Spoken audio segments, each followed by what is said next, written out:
Alright, so this is going to be another comic review, and this is another book that was brought to me by Chris, aka the Mount Vernon Kid.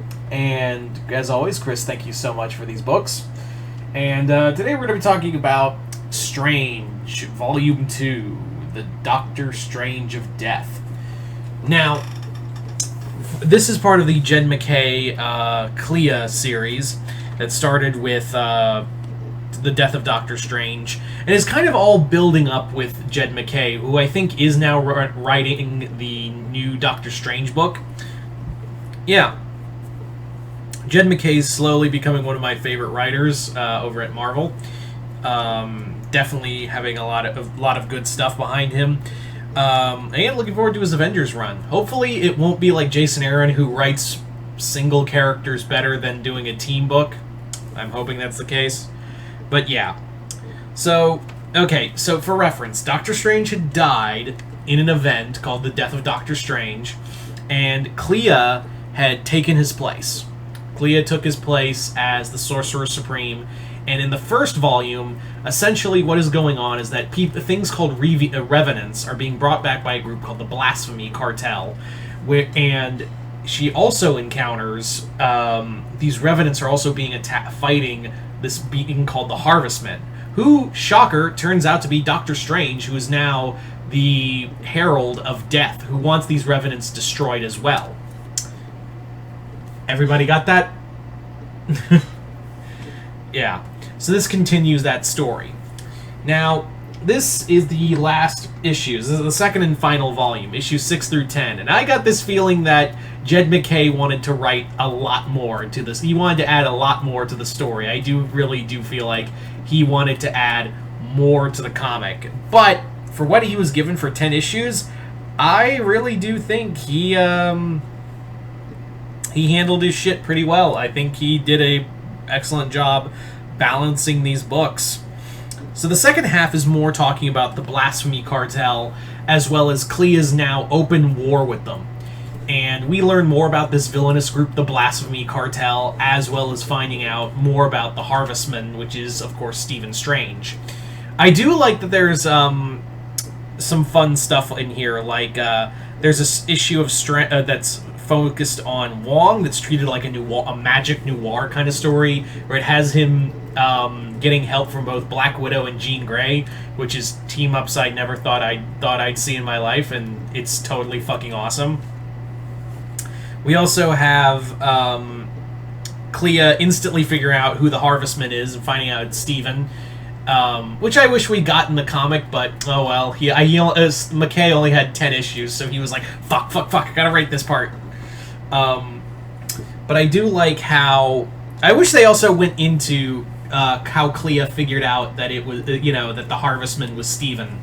But, it's all good.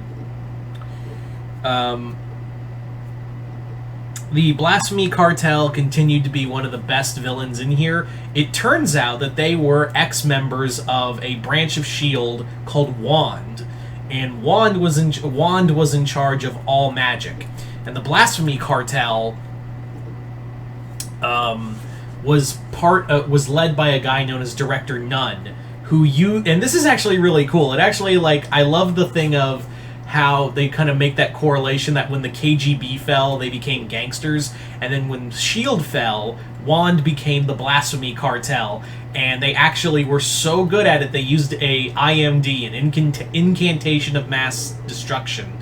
And essentially what it was using a spell to wipe away everyone's memory of WAND so that they could, continue their work of bringing back these revenants to life. And I really do like that. I really like that this is, and I even, love the part where Wong is like, why are we only just now encountering these opponents? If they're so dangerous, why are we just encountering them now?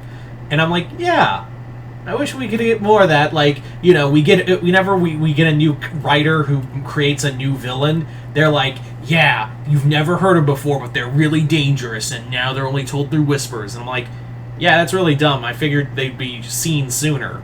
But here, it's like, yeah, it makes perfect sense that, like, they made the world forget about them. And I'm like, usually I don't like that when they bring in a new character and make people forget about it, but that's usually for heroes. For a villain group, that's actually, like, kind of genius to do that with a villain group.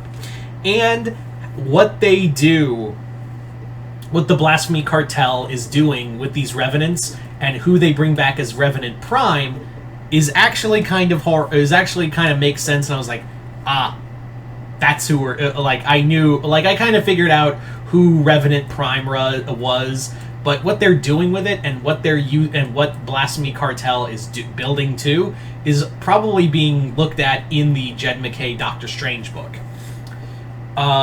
Also, I'm very happy to see comics where we actually see healthy relationships in superhero books. So, Jed MacKay is currently doing that, apparently, in Moon Knight, with him and Tigra hooking up, and we see that he clearly loves Steven and Clea together. So it's nice to have a comic book writer who actually loves having relationships formed and talk about them in comics. So, good on you, Jed. All in all, Strange was a great book. It was a all-around great comic, and I can't wait to read his Doctor Strange book in when it's collected. So, Chris, thank you so much for this comic, and if you've been reading Strange, let me know in the comments below what you guys thought of it. Anyway, hope you all enjoyed this. I'm Mr. Multiverse. I'll see you next time in the Multiverse.